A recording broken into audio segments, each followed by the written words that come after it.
Ahora sí está grabando. Ok, ¿cómo están? Buenas tardes. Hagamos un repaso de lo que vimos la vez pasada. ¿Alguien me puede contar los conceptos más importantes que vimos la vez pasada?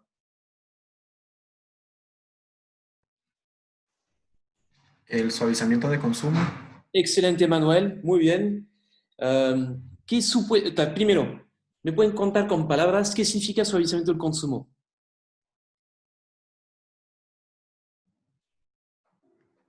que de acuerdo bueno, en términos matemáticos, por la No, concavidad de no, la, con economía, por favor. Después ya, hablamos. que los agentes buscan mantener niveles de consumo parecidos a través de los distintos periodos. Excelente, Manuel. Muy bien. ¿Y en términos matemáticos, qué ibas a decir? Que la concavidad de la función de utilidad nos da que nos hace que este comportamiento se cumpla a través del tiempo. Está bien, efectivamente. Digamos, el supuesto matemático que uno necesita para que haya suavizamiento del consumo en esos modelos es la concavidad de la función, la U chica, la función de utilidad. Excelente. Ok. Bueno, vamos a hablar un poco más de esas cosas y después pasaré a otros conceptos más de aversión al riesgo. Déjenme compartir pantalla. Um,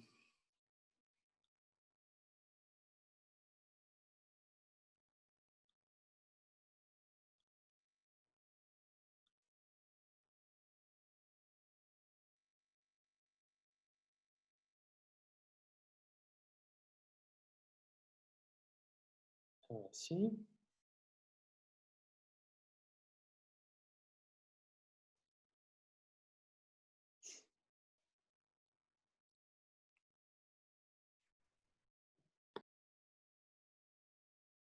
Ok. Escribe, fantástico escribe. Ok. Um, Vamos a trabajar con un ejemplo y el ejemplo que, entonces básicamente, la vez pasada presentamos el problema de manera general, ¿ah? Sin ningún supuesto sobre la función de utilidad. Hoy vamos a trabajar con la función de utilidad particular, ¿ah? Y voy a apoyarme en este ejemplo como para tener también una medición de, de cuánto el agente suaviza el consumo. ¿Ah? Entonces, efectivamente, cuando les pregunté qué era suavizamiento del consumo, como bien dijo Manuel, es el hecho de que la gente intenta mantener niveles de consumo parecido entre periodos. ¿Okay? Eso es cierto, pero la palabra parecido, poco rigurosa uno diría, porque efectivamente, ¿qué significa parecido? Eso es poco preciso. ¿Ya? Entonces, después, usar este ejemplo como para darles un indicador de cuánto suaviza el consumo de la gente. ¿No? Bueno, les mostraré. Entonces, déjenme plantear de nuevo el problema que habíamos considerado la vez pasada. ¿No? Entonces, será el agente intenta maximizar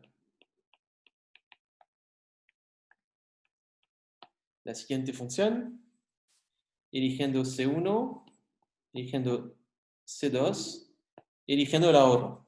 ¿No? El ahorro, digamos, tomando en cuenta dos restricciones presupuestarias. La primera era que el ingreso exógeno del primer periodo, con esto financiaba consumo del primer periodo y ahorro. Y la segunda restricción era que con los ingresos del segundo periodo, esto es una R, más los intereses, y digamos, más los ahorros y los intereses de los ahorros, con esto financiábamos el consumo del segundo periodo. ¿Okay? Lo que hicimos la vez pasada fue usar una restricción para reemplazar ese en la segunda y podíamos mostrar que esas dos restricciones implicaban que el valor presente de los ingresos tenía que ser mayor o igual en equilibrio al valor presente del consumo. ¿Okay? Entonces la gente tenía que maximizar esta función objetivo de acá, tomando en cuenta esta restricción, y tenía que elegir C1 y C2, que aparece acá en la restricción y aparecen acá en la función objetivo. Planteamos el Lagrangiano la vez pasada, entonces no voy a volver a cómo lo hicimos, ¿eh? Y llegamos a la siguiente condición de primer orden.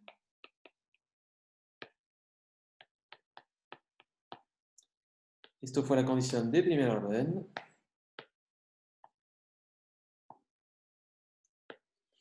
E hicimos la interpretación siguiente. ¿Qué dijimos? Dijimos, bueno, está esta gente que está intentando evaluar si ahorrar o no una unidad marginal. ¿Okay? Por un lado, si ahorra, esto le va a implicar un costo. Efectivamente, al ahorrar la unidad, él no va a poder consumir hoy esta unidad y por lo tanto va a perder la utilidad marginal de consumo presente. ¿Okay? Entonces es lo que pierde por ahorrar una unidad adicional. Ahora, ¿qué gana? Al ahorrar esta unidad, mañana va a tener la unidad que ahorro, pero además va a cobrar unos intereses. Entonces, esta unidad que está ahorrando hoy se va a transformar en 1 más R unidades de consumo mañana. Cada una de esas unidades la valora en su utilidad marginal. ¿Okay? Entonces, esto sería el retorno que obtiene mañana. Y al momento de comparar lo que gana mañana con lo que paga hoy, el retorno que obtiene mañana con el costo que tiene que pagar hoy, tiene que descontarlo de mañana por el factor descuento, de manera que ambas cosas sean comparables. ¿Okay? Entonces, él va a ahorrar siempre cuando el lado izquierdo de la función de la ecuación que tenemos acá, ecuación de Euler, es menor que el lado derecho. Por los supuestos que hicimos sobre la función u chica, es decir, su concavidad y el hecho de que se cumplan las condiciones de nada, esto nos asegura que por pocas unidades de ahorro, el lado izquierdo siempre va a ser menor que el lado derecho, ¿ya?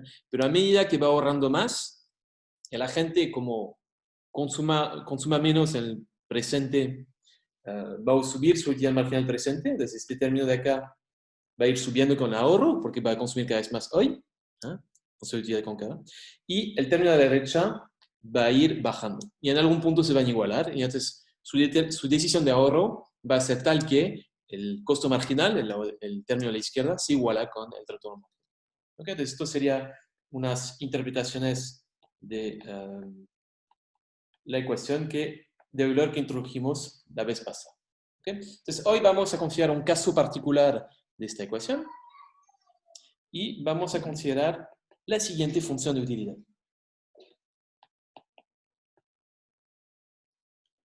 Como menos uno. Ok. Esta función de utilidad tiene un parámetro ρ, ¿lo ven? Este parámetro ρ va a tener un valor positivo. ¿Ok? Ρ va a ser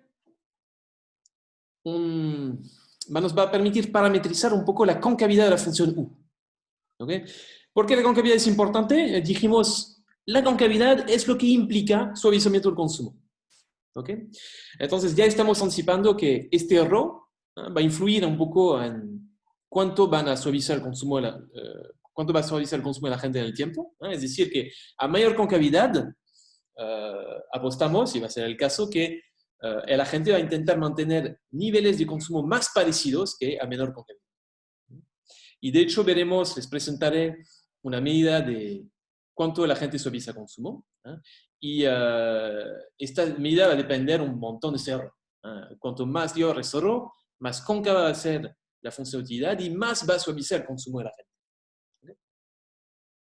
Una observación, me pueden decir, bueno, acá ρ igual a 1 no está definido. Efectivamente, es algo raro. Si para un ρ igual a 1, el exponente acá es igual a 0 y dividimos por 0.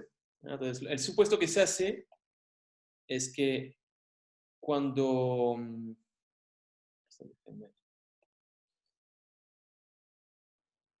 ρ es igual a 1,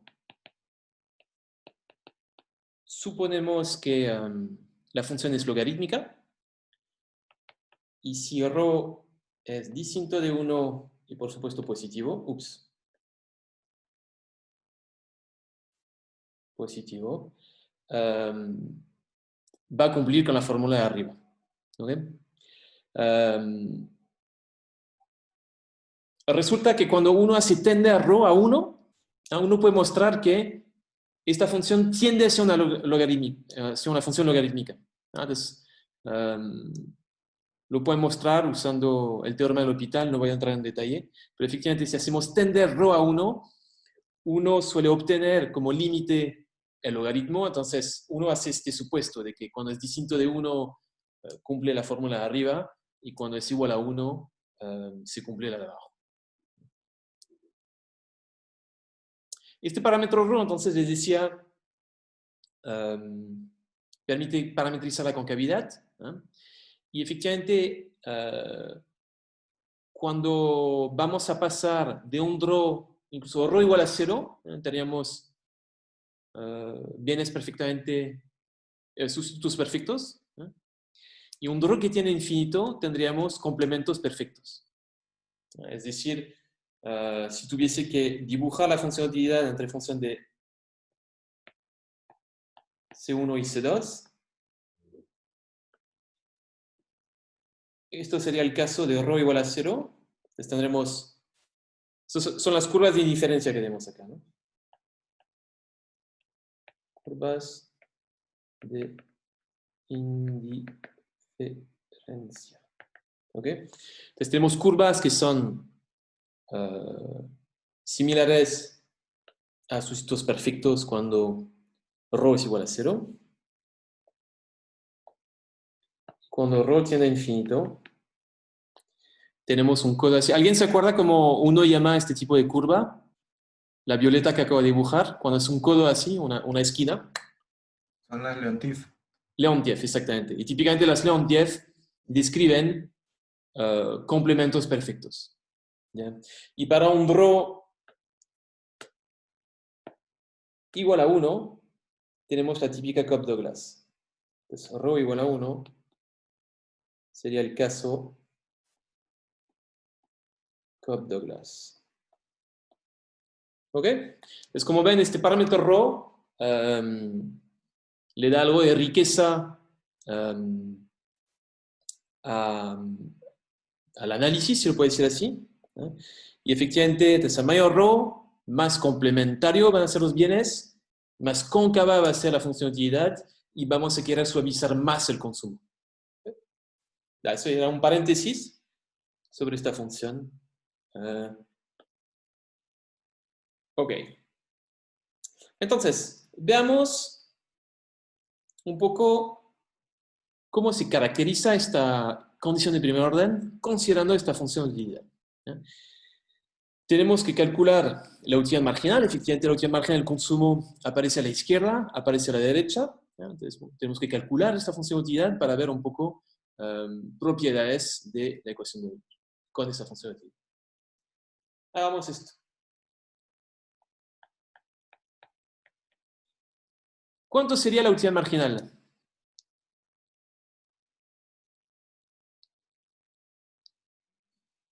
Si uno lo calculara. Si derivo U de C con C a respecto la a... menor ρ. ¿Cómo? C a la menor ρ. Muy bien. C a menor ρ. No sé quién habló. Gonzalo. Está muy bien, Gonzalo. C a la menor ρ. Y efectivamente ven que para un ρ igual a 1 también se cumple, ¿no? Si tenemos C a la menor ρ para ρ igual a 1 va a ser la inversa de C. Y sabemos que la derivada de un logaritmo es la inversa, entonces como que todo es consistente. ¿Ya? Efectivamente, esta va a ser la fórmula de la utilidad marginal. ¿Ya? Y podemos reemplazar esta fórmula en la ecuación de arriba que tenemos acá. Entonces hagámoslo. A la izquierda tenemos la utilidad marginal del consumo del primer periodo. Entonces voy a tener C1 a la menos ρ.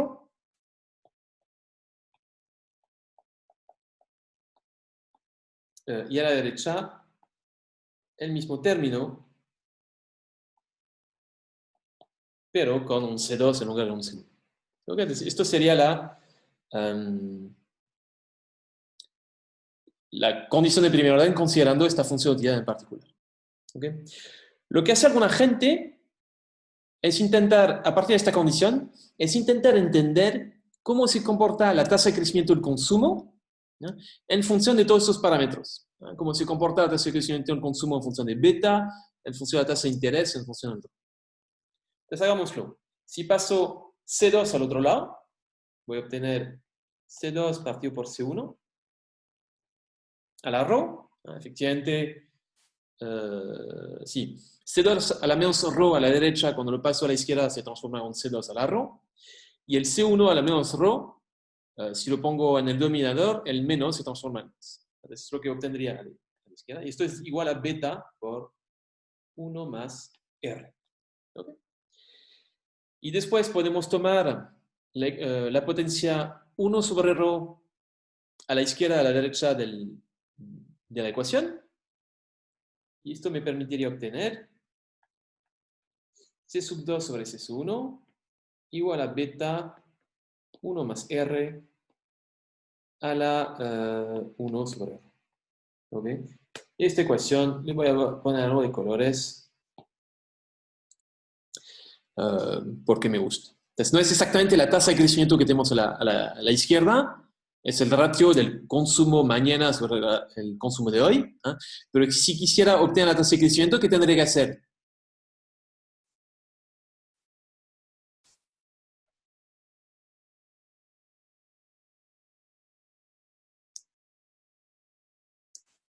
Repito mi pregunta. Entonces, lo que acabo de decir es que lo que tenemos a la izquierda no es exactamente la tasa de crecimiento del consumo, ¿eh? Es el ratio del consumo de mañana sobre el consumo de hoy. ¿Eh?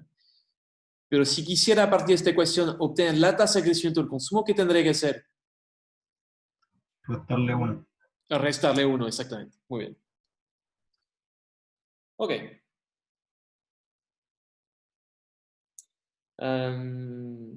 Hagamos lo siguiente antes. Acuérdense, habíamos dicho que beta, el factor de descuento,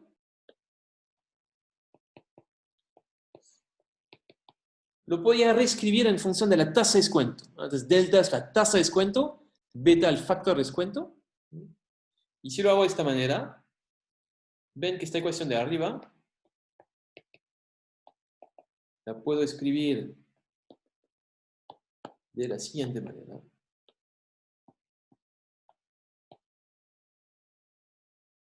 Que te tenía un beta, el beta lo transformó en un 1 sobre 1 más delta, y lo cual implica la ecuación que tenemos acá abajo. Ok, fíjense, ¿cómo necesitamos que se relacione R con delta para que la tasa de crecimiento sea positiva?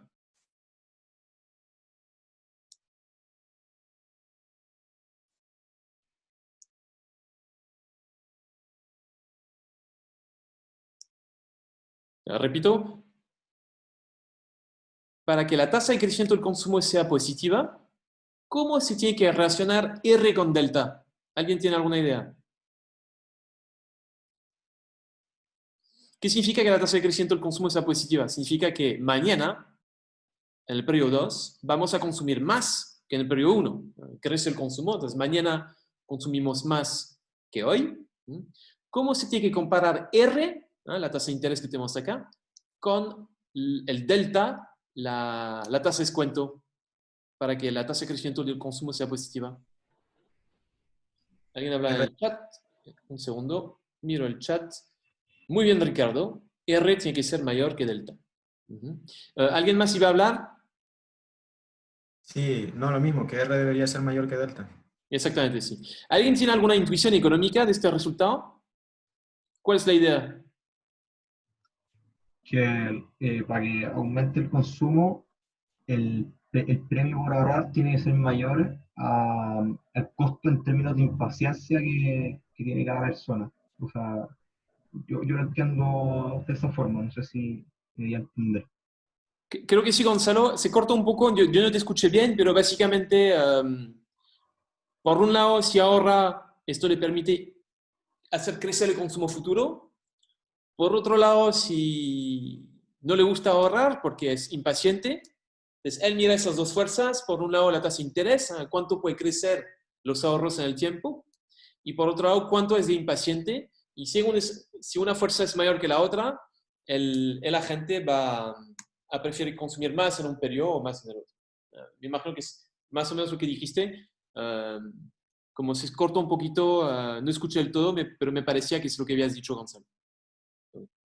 Ahora, esto es cómo influye la relación de R con delta sobre el comportamiento del consumo en el tiempo. ¿Okay? Y fíjense que cuando R es igual a delta, el suavizamiento del consumo va a ser perfecto.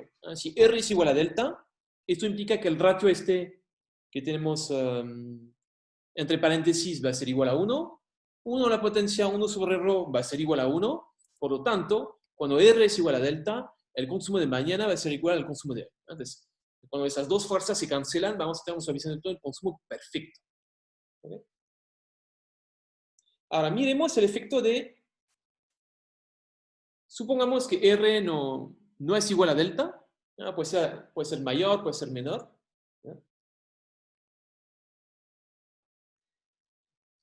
¿Qué pasa? Hagamos la siguiente estática comparativa. ¿Qué pasa cuando hago subir ρ? ¿Qué dirían ustedes? El ratio de C2 sobre 1, ¿cómo cambia cuando hago subir el parámetro ρ? Aumentaría. ¿Estás seguro? Entonces, la respuesta va a ser depende. No, perdón. No, estaba viendo el R. Sí. El ρ. Entonces, el ρ ¿qué es? Pero dependería de cómo se muevan R y delta también. Sí, no, pero mantengamos R y delta constante y subamos únicamente ρ. Entonces, R puede ser mayor, puede ser menor que delta, pero ¿qué va a pasar con ρ? ¿Qué va a pasar con el ratio de consumo, perdón, cuando subo ρ? Bajaría. Bajaría si...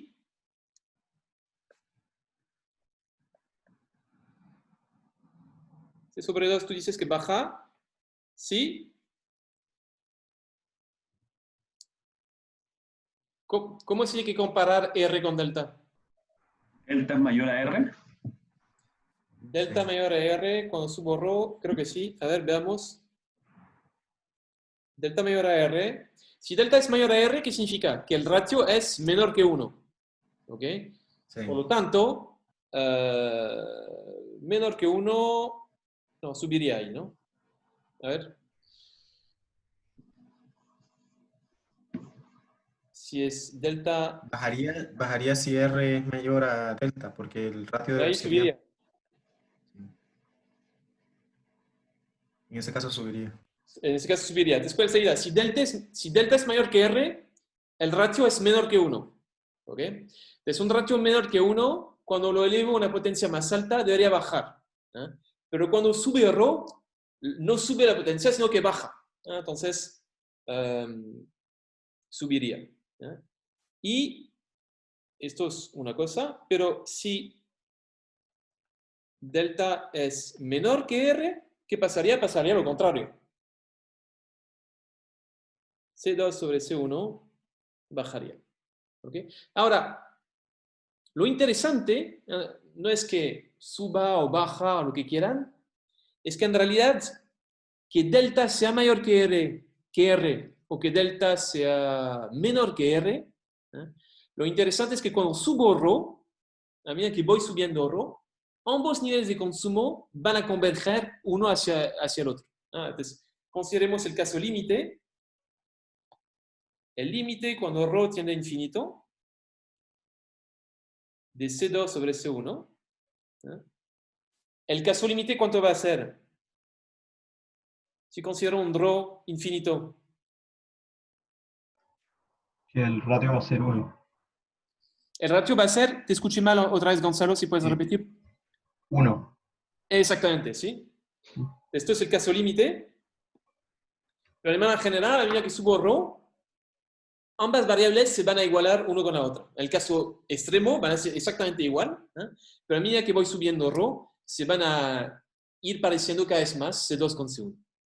¿Okay? Entonces, en cierta medida, esta estática comparativa de hacer subir el ρ ilustra un poco la relación entre suavizamiento del consumo por un lado y concavidad de la función de utilidad. Efectivamente, ya les comenté que ρ era una manera de, era una medida de concavidad de la función de utilidad. Lo que les estoy diciendo acá es que a medida que voy subiendo esta concavidad, los niveles de consumo de ambos periodos se van igualando. Y el caso extremo en que ρ es infinito, el caso extremo en que tengamos complementos perfectos, ahí van a ser exactamente iguales. ¿Ok? ¿Ok? Entonces, eso ilustra un poco la relación entre concavidad de U y suavizamiento del consumo. Ahora, ¿cómo puedo medir este suavizamiento del consumo? Entonces, existe una manera de medirlo que en castellano se llama elasticidad de sustitución intertemporal. Entonces, ¿qué significa? Entonces, en inglés sería elasticity of intertemporal substitution. Y las siglas en inglés sería EIS. ¿Ok? Ok. ¿Alguien se acuerda lo que era? Entonces, quitemos la palabra intertemporal acá. ¿Alguien se acuerda que era la elasticidad de sustitución de sus cursos de micro de pregrado? ¿Qué era esto de la elasticidad de sustitución? ¿Alguien se acuerda?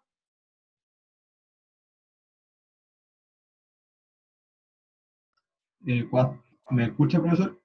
Sí. ¿Qué era la elasticidad de sustitución en un caso más general? Cuando tenían peras y manzanas. ¿Cuánto cambia una variable porcentualmente respecto al cambio porcentual de otra variable? ¿Ya? Entonces, eso es una elasticidad, efectivamente. Pero es una elasticidad más particular que busco acá, es la elasticidad de sustitución. Esas variables serían dos bienes. ¿Sí o no? No era exactamente eso. Ah,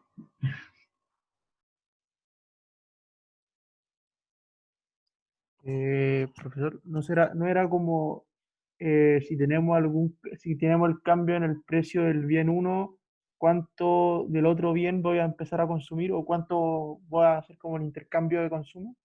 Era algo así. Era algo así. En particular, es cómo impacta el precio relativo a el consumo relativo. ¿Ok? Entonces, el precio relativo de peras y manzanas, cuando este sube en 1%, ¿en qué porcentaje afecta el consumo relativo de peras y manzanas? ¿Ok? Entonces, en este caso, la voy a llamar epsilon. Entonces, sería, ¿cómo varía el ratio de consumo? ¿Ok? Entonces, acá no tenemos peras y manzanas, tenemos consumo en el segundo periodo, consumo en el primer periodo. Con respecto a el precio relativo, y el precio relativo acá, ¿qué es? Es nuestra tasa de interés, ¿no? En particular va a ser 1 más la tasa de interés. Este va a ser nuestro precio relativo. Ahora, lo que acabo de escribir no es una elasticidad. ¿Qué tengo que hacer para calcular la elasticidad? Eso es una derivada, ¿no? Si quiero pasar de la derivada a la elasticidad, ¿cómo tengo que modificar lo que acabo de escribir? ¿Se acuerdan? Multiplicar por 1 más R partido en C2 más partido en C1. Muy bien.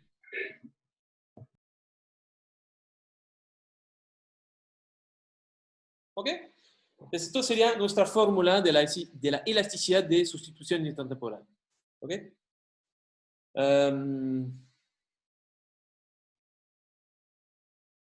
Intentemos un poco ver la intuición que hay por detrás. Otra vez les había comentado que hay como dos fuerzas, ¿no? Entonces, acá tenemos una gente que quiere suavizar el consumo, pero como bien vimos arriba, cuánto quiere suavizar el consumo no depende únicamente de su psicología, va a depender un poco del precio de mercado. ¿Ok? Entonces, según cómo se compara R con delta, va a suavizar más o menos el consumo. Esto por un lado. Y según el valor de ρ, va a suavizar más o menos el consumo. ¿Ok? Entonces, nos gustaría tener una medición del suavizamiento del consumo que no dependa de R, sino que dependa únicamente de un poco rasgos psicológicos de la gente. ¿Okay? Y entonces, lo que nos está diciendo esta elasticidad, ¿eh? Es cuándo va a impactar el R al ratio de consumo. ¿Eh? Si la gente suavizará un montón el consumo, debería ser insensible al R. Consideremos las preferencias Leontief. ¿Eh? ¿Qué pasaría en este caso? Sea lo que sea la tasa de interés, con Leontief él quiere consumir exactamente el mismo nivel de consumo en ambos periodos. Por lo tanto, no debería afectar el ratio de consumo. ¿Okay? O para un RO mucho más bajo, el R va a ser, digamos, el ratio de consumo va a ser mucho más sensible a la tasa de interés. Entonces, al final del día, ¿cuánto de sensible es el agente a la tasa de interés? Va a ser la manera de cómo nosotros vamos a medir cuánto suaviza el consumo de la gente.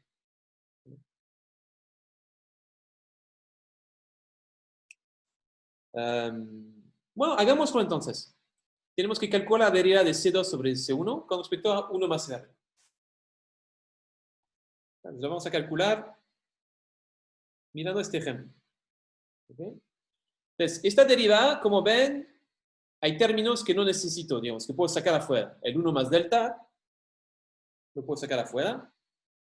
Le voy a poner 1 sobre 1 más delta a la potencia 1 sobre ρ. Y tengo que derivar 1 más R a la 1 menos ρ con respecto a 1 más R. Entonces, ¿qué voy a obtener? La derivada de una potencia la conocen, ¿no? ¿Cómo derivo una potencia?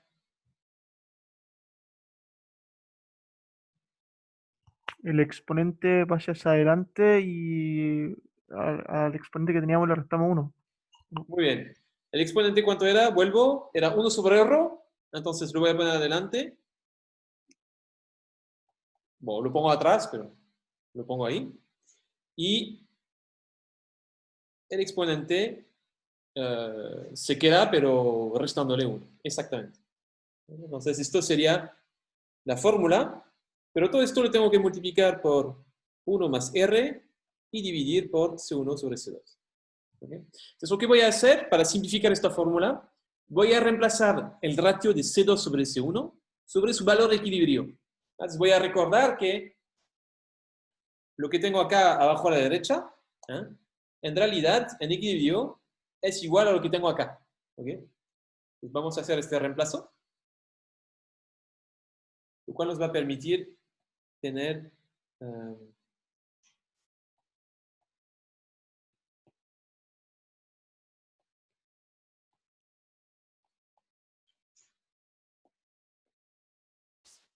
1 más R, entonces divido, entonces ¿cómo era? Ya no me acuerdo la fórmula, era esta, entonces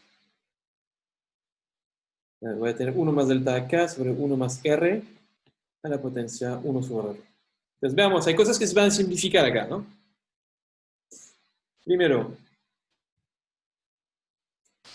divido acá por 1 a la izquierda, acá divido por 1 más delta a la potencia tanta, y acá multiplico. Entonces, esos dos términos se me van a cancelar.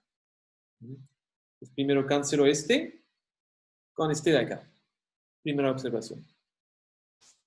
Segunda observación, tengo varios 1 más R y a ciertas potencias. Entonces tengo este 1 más R de acá, que está la potencia 1 sobre R menos 1. Entonces, el menos 1 que tenemos de esta potencia se debería cancelar con el primero 1 más R. Y el 1 sobre ρ de la potencia se debería cancelar con el segundo 1 más R. Por lo tanto, esos tres términos de 1 más R van a cambiar. Entonces, esto se cancela con este y este. Al final del día, ¿cuánto me queda? Cuando calculo esta elasticidad, voy a obtener nada más que 1 partido por ρ. Y esto va a ser el valor de nuestra elasticidad de sustitución intertemporal. ¿Okay?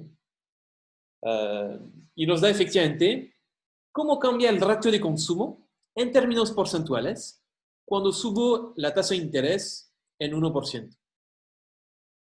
¿Okay? Entonces, por ejemplo, si tengo ρ igual a 2, que nos dice, si 1 más R sube en 1%, esto implica que C2 sobre C1 cae en un medio por ciento. Esto sería como la interpretación. ¿Okay?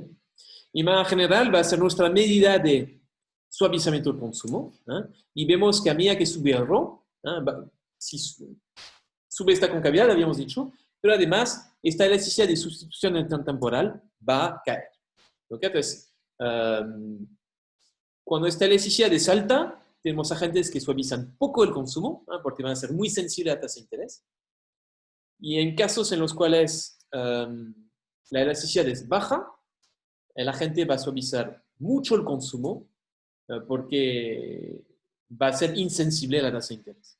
¿Okay? Entonces, este epsilon, si tuviésemos que poner un número a cuánto suaviza el consumo de la gente, sería esta medida de epsilon. ¿Okay?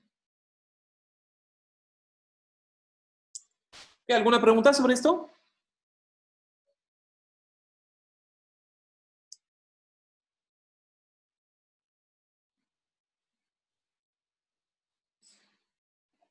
Ok.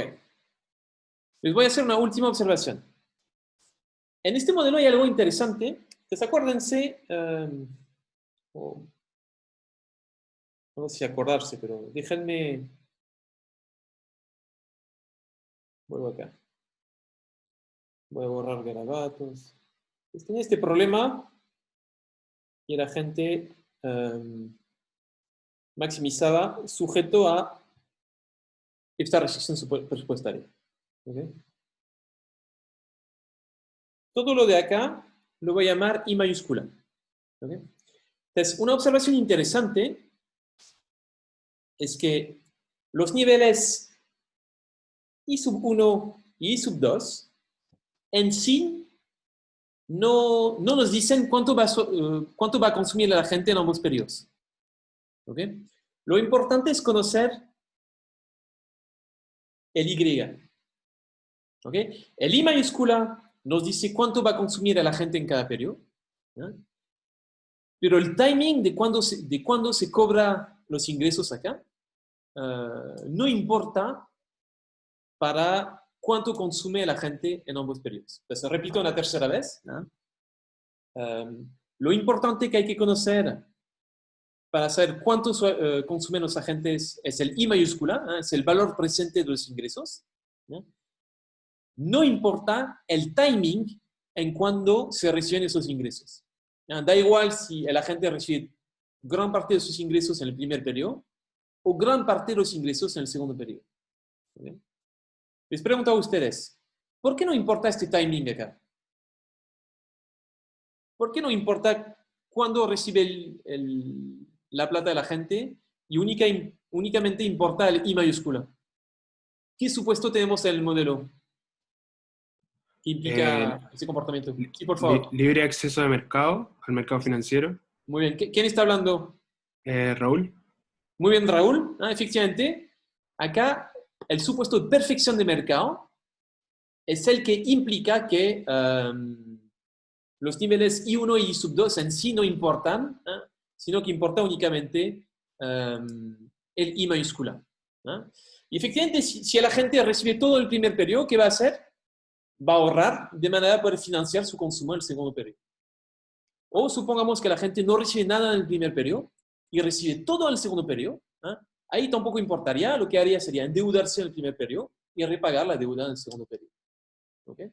Entonces, el timing en sí no importa, lo único que va a importar es el valor presente de los ingresos. Efectivamente, ¿esto a qué se debe? Al supuesto de que tenemos acá mercados financieros perfectos en este modelo.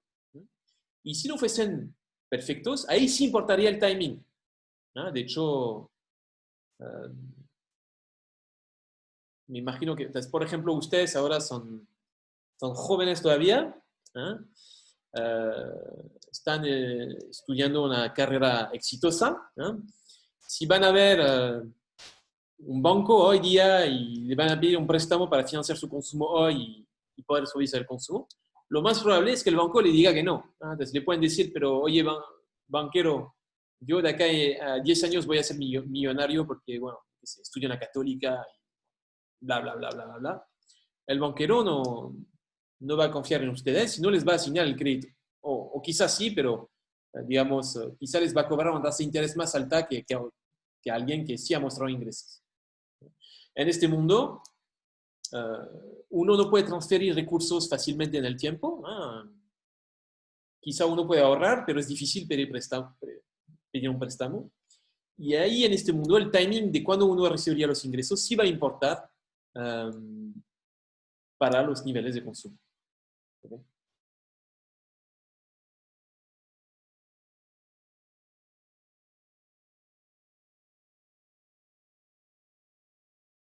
Ok. ¿Alguna pregunta sobre esto último? No hay pregunta. Bueno. Ok. Una observación adicional. ¿Qué dijimos antes? Dijimos,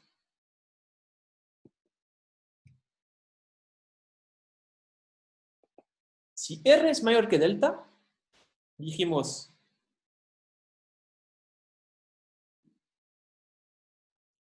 el consumo en el segundo periodo va a ser mayor que el consumo en el primer periodo. Esto es una afirmación que hicimos. Y de la misma manera, si paso lo contrario, si R es menor que delta, dijimos que el consumo del segundo periodo va a ser menor que el consumo del primer periodo. ¿Okay? Esto es una primera afirmación. ¿Okay? Esta afirmación es correcta. Ahora, hagámonos ahora la siguiente pregunta. Supongamos que subo la tasa de interés. Pregunta que les hago, ¿qué va a pasar con el ahorro? ¿El ahorro va a subir o va a bajar? ¿Qué dirían ustedes? Depende, ¿o no? ¿Depende? ¿De qué depende? Porque hay un efecto sustitución y un efecto ingreso. Muy bien, Lucas. Antes, fue un poco malvado de mi parte. Antes los quise engañar, entre comillas, con esta afirmación de arriba. Entonces, la afirmación de arriba es correcta. Si subo la tasa de interés, voy a consumir relativamente más mañana que hoy. ¿Ok? Entonces, sería tentador decir que cuando subo la tasa de interés, sube el ahorro, porque efectivamente, intuitivamente uno diría, pero bueno, si quiero consumir más mañana con respecto a hoy, ¿qué tengo que hacer? Tendría que ahorrar. Pero cuando uno piensa de esta manera, lo que tiene en mente es únicamente el efecto sustitución. Se olvida del efecto ingreso. Entonces, el efecto sustitución efectivamente es como afecta el precio relativo al consumo relativo. Esto es el efecto sustitución, el que hemos descrito antes. Pero puede haber un efecto ingreso. ¿Okay? Y típicamente el efecto ingreso, no siempre, pero en muchos casos, suele actuar en la dirección contraria al efecto sustitución. ¿Okay? Bajo el efecto sustitución, ¿qué diría la gente? La gente diría, bueno, si sube la tasa de interés, se me hace relativamente más barato consumir mañana, entonces voy a ahorrar más para consumir mañana, cuando sube la tasa de interés.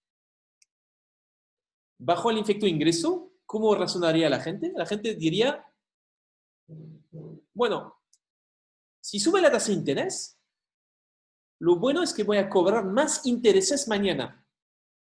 ¿Okay? Entonces, si quiero financiar cierto nivel de consumo mañana, a mayor tasa de interés, no tengo por qué ahorrar tanto.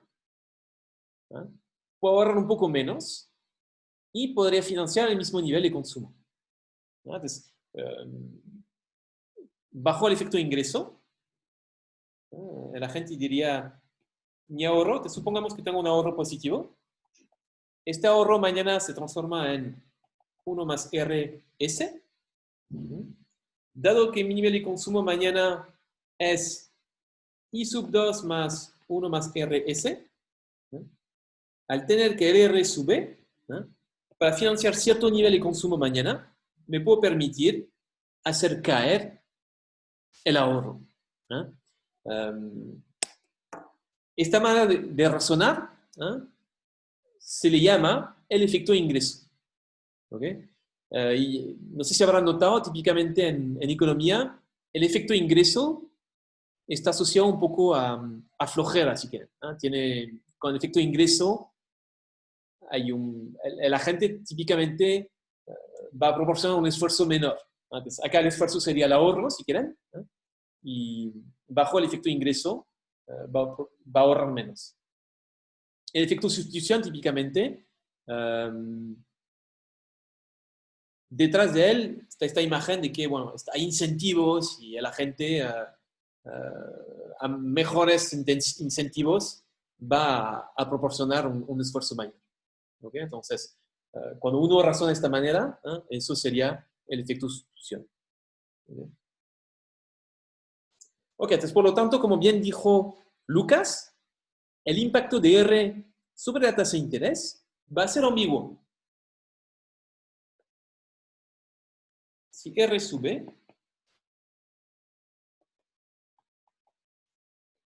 por un lado podemos decir que hay un efecto sustitución.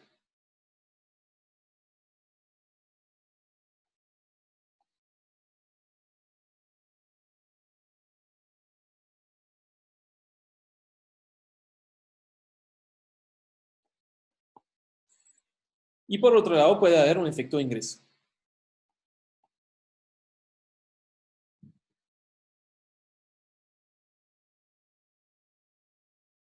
Es decir, que el efecto total va a ser ambiguo. No sabemos si el efecto total va a ser positivo o negativo.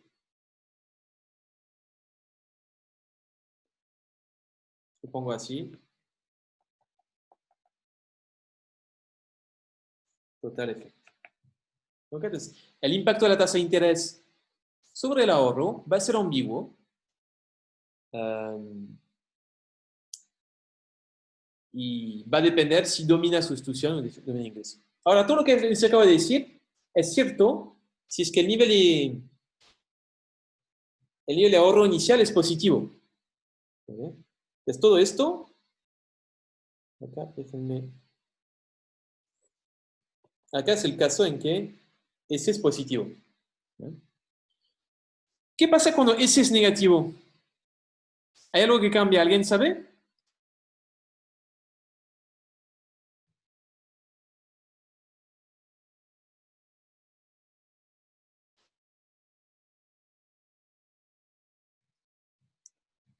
¿Alguien tiene alguna idea? ¿Qué pasa cuando el ahorro es negativo? O sea, eso es- Eso ¿Cómo, tiene cómo? cambia el efecto ingreso, ¿no? Muy bien, Ricardo habló, ¿no? Sí, profe. Sí, sí, muy bien, exactamente, cambia el efecto de ingreso. ¿Y cuál es la intuición ahí? ¿Por qué cambiaría el efecto de ingreso cuando S es negativo? ¿Alguien tiene alguna idea? Es un agente endeudado y necesita más recursos para pagar en el periodo. Exactamente, sí. Claro, antes dijimos, claro, con ahorro positivo, si subo la tasa de interés, el tipo va a tener más plata mañana. Como bien acaba de decir creo que Manuel, con un S negativo, si subo la tasa de interés, ahí no le voy a hacer un favor a la gente, no le doy ingreso, sino que le estoy restando. Le voy a decir, a mayor tasa de interés, tú vas a tener que pagar más intereses mañana. ¿Ya? Entonces, el efecto de ingreso va a actuar en el sentido contrario. Por lo tanto, cuando el caso en que S es negativo, substitution.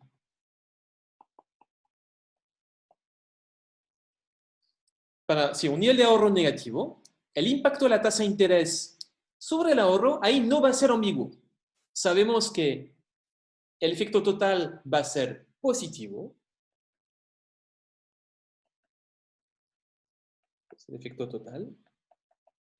Y la razón se debe a que el efecto sustitución y el efecto ingreso van en la misma dirección. Entonces, un aumento en la tasa de interés, según el efecto sustitución, hace subir el ahorro, porque hace el consumo futuro relativamente más barato. Pero además, como le va quitando ingresos a la gente, porque le estamos cobrando intereses más altos, el efecto ingreso también va a actuar en la misma dirección. ¿ya? La gente va a tener que proporcionar mayores ahorros para financiar cierto nivel de consumo. ¿Ya? Va a tener que reducir la deuda, si quieren, ¿no? Va a tener que endeudarse un poco menos. Endeudarse un poco menos significa, en este caso, hacer subir la variable S. ¿Ya? Va a pasar de un valor muy negativo a un valor un poco menos negativo.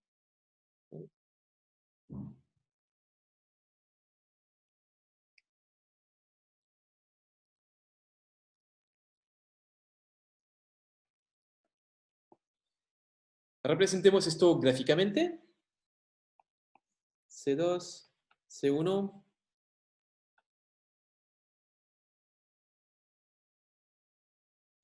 Acuérdense, les había dicho que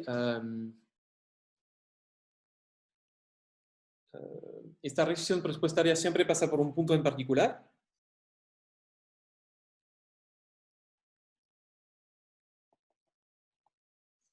El punto tal que tengo I sub 2 acá y I sub 1 acá. ¿No? En este punto, ¿qué pasa con el ahorro? Les pregunto a todos ustedes. Es cero. Es cero, exactamente. Y esta pendiente era...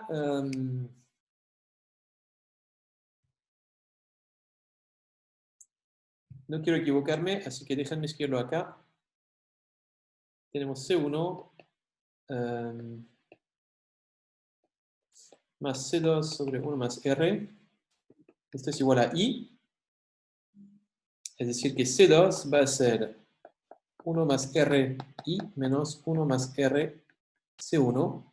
Por lo tanto, la pendiente de acá es 1 más R en valor absoluto. Entonces, cuando subo la tasa de interés, hago subir la pendiente. Entonces, cuando R sube, la restricción presupuestaria se le aplica esta rotación. Y efectivamente ven que el conjunto de ¿cómo se dice? De cestas posibles, ya no me acuerdo cómo se llama en castellano. ¿Cómo se llama el conjunto de cestas posibles que puede consumir? ¿Cómo lo llaman esto en micro? ¿Alguien se acuerda? Yo no me acuerdo. Es una pregunta sincera esta vez. ¿Cuál era la pregunta? ¿Cómo se llama el Conjunto de conjunto? posibilidades de consumo, si no me equivoco. Posibilidades de consumo, sí, creo que sí es ese. Entonces, el conjunto de posibilidades de consumo se puede expandir o se puede contraer según si el agente es ahorrador o no. Entonces, fíjense a la izquierda del punto, ahí tenemos un agente ahorrador. Déjame cambiar de color. Entonces, supongamos que el agente consumía el punto A. En el punto A teníamos un ahorro positivo.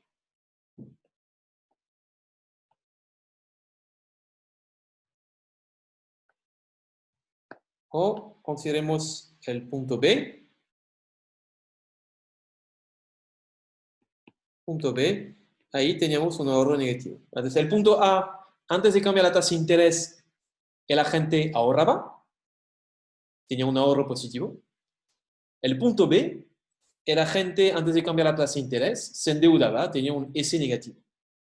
Como bien ven, el cambio de la tasa de interés, gráficamente, estamos viendo que no va a afectar de la misma manera a la gente, según es ahorrador o no. Efectivamente, la variación local en el caso del punto A es una expansión del conjunto de posibilidades de consumo, mientras que en el caso B va a ser una contracción del conjunto de posibilidades de consumo. ¿Ok? Entonces, subir la tasa de interés, si estamos a la izquierda del punto negro, le estamos haciendo un favor a la gente porque está ahorrando. Y a la derecha del punto negro, le estamos haciendo lo contrario, un favor. ¿Eso cómo sería? Sería un... sería desventajoso, no sé cómo decirlo, para la gente. Y efectivamente estamos reduciendo su conjunto de posibilidades de consumo. Y por esta asimetría en cómo se mueve la restricción presupuestaria, en un caso o en el otro, localmente hablando, el efecto ingreso puede ir en una dirección o ir en la otra. ¿Okay? Entonces, efectivamente, si estaba consumiendo acá y elegía esta curva de indiferencia, cuando se expande la tasa de interés, voy a consumir un punto acá. ¿Y dónde se ubica este punto? No sabemos muy bien, en el sentido de que el caso del punto A, sabemos que el efecto sobre el ahorro va a ser ambiguo. Pero el caso del punto B, sabemos que el efecto sobre el ahorro no es ambiguo. Y sabemos que el ahorro va a subir. Es decir, que era negativo y se va a volver menos negativo. Es decir, que el ahorro antes era esto y de repente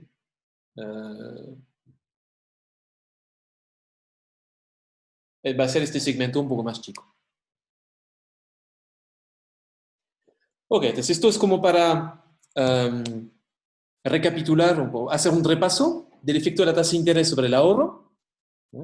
Como bien dijimos, si el agente es ahorrador, es decir, la variable S es positiva, ahí el impacto de la tasa de interés sobre el ahorro es ambiguo. Por un lado, el efecto sustitución nos dice que un aumento en la tasa de interés debería incrementar el ahorro, pero el efecto de ingreso nos dice que debería disminuirlo. ¿Okay? ¿Cuál es el efecto total? No sabemos. El efecto de un agente endeudado, un aumento en la tasa de interés, sí tiene un efecto bien definido sobre el ahorro, en el sentido de que sabemos que este efecto va a ser positivo, porque el efecto sustitución y el efecto ingreso van a ir en la misma dirección. El impacto sobre el ahorro va a ser positivo. Vamos a pasar de un S negativo a un S menos negativo.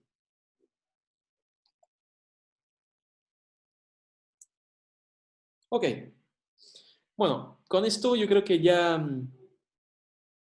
hice todos los repasos que necesitaba hacer sobre suavizamiento del consumo. Efectivamente, con clases más cortas, pensé que les iba a poder hablar de aversión al riesgo. No pasa nada, haremos esto en la próxima clase. Entonces, en la próxima clase les hablaré de aversión al riesgo.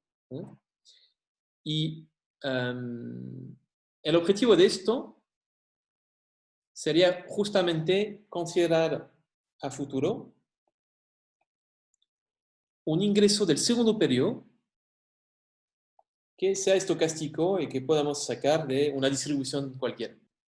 ¿Okay? Entonces, en la versión del modelo que hemos visto hasta ahora, el agente conocía con certeza cuál iba a ser su nivel de ingreso en el segundo periodo. Entonces, incluso cuando estaba en el primer periodo, que tenía que tomar decisiones de consumo y de ahorro, sabía exactamente cuánto iba a cobrar mañana.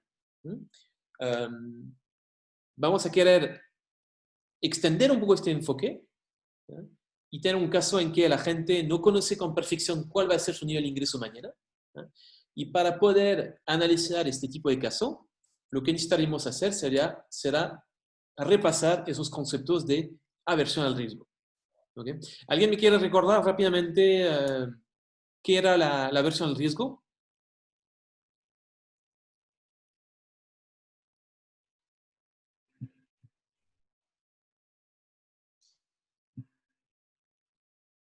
Que prefiero X plata segura a una lotería que tiene esperanza esa misma X plata.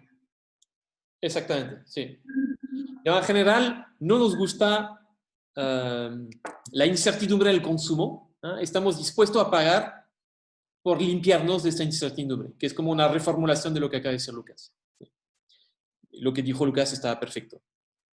¿Okay? Entonces, la próxima clase vamos a repasar esos conceptos y veremos cómo la aversión al riesgo afecta o no afecta el comportamiento, el perfil de consumo en el tiempo y el comportamiento de ahorro de la gente.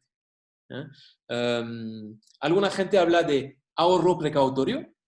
Efectivamente, el hecho de que uno ahorre más ex ante para cubrirse frente a la incertidumbre futura. Y nos haremos la pregunta si tenemos o no ahorro precautorio en este modelo. Ya les adelanto de que no siempre vamos a tener ahorro precautorio. ¿no? Y qué supuestos necesitamos que hacer para tener ahorro precautorio en un modelo. Okay, entonces esto lo veremos el miércoles. No sé si ustedes tienen una pregunta sobre la clase de hoy.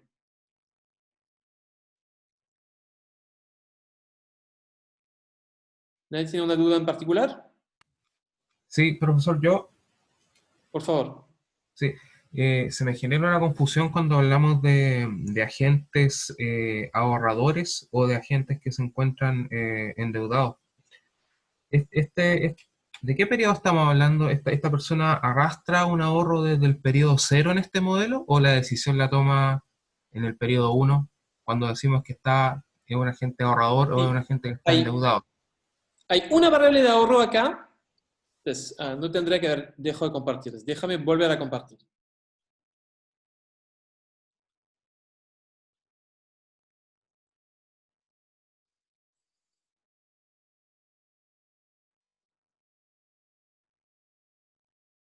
Déjame volver a cómo plantear el problema. Ok. ¿Me confirmas que ves la pantalla, cierto? Sí, Déjame borrar esos garabatos de acá. Ya. Cuando digo ahorrador o endeudado, me refiero a una única variable, que es esta S de acá. ¿Ok? Esta S de acá es una decisión que la gente toma en el primer periodo. Es decir, observando su nivel de ingreso en el primer periodo, cuando tiene que tomar la decisión de cómo repartir este ingreso entre consumo y ahorro, ¿eh? Este ahorro que tengo acá es el ahorro del cual estoy hablando. Entonces, consideremos una situación de equilibrio. Entonces, la situación de equilibrio, ¿cómo se caracteriza? Se caracteriza según esta ecuación de acá. ¿Ok? Esta situación de equilibrio implica cierto monto de ahorro, una cierta decisión que va a tomar la gente. ¿Eh? Y después me hice la pregunta, cuando sube la tasa de interés, ¿cómo va a cambiar la decisión en términos de ahorro que toma la gente? ¿Ok? Y lo que dijimos es que si el S que elegía la gente con la tasa de interés más baja era un S que era positivo, ¿eh? En tal caso no sabemos cómo va a impactar el aumento en la tasa de interés, el efecto va a ser ambiguo.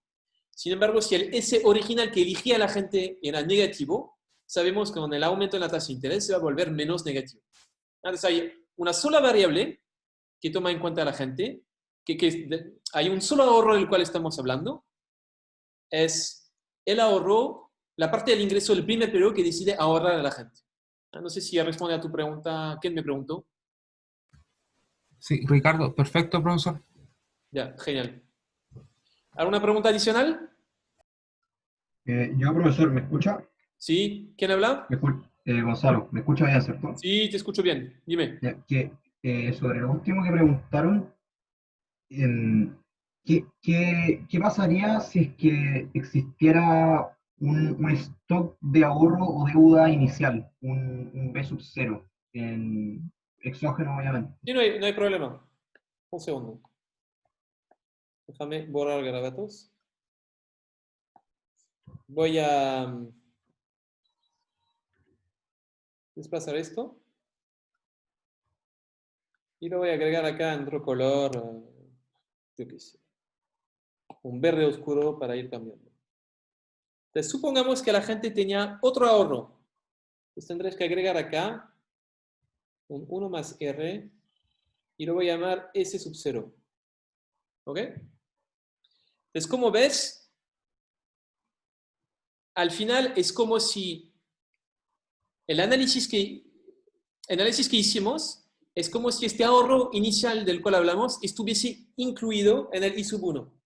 ¿No? Porque hablamos de variables exógenas, estamos agregando esos ahorros o restando, según era positivo o negativo, a I sub 1.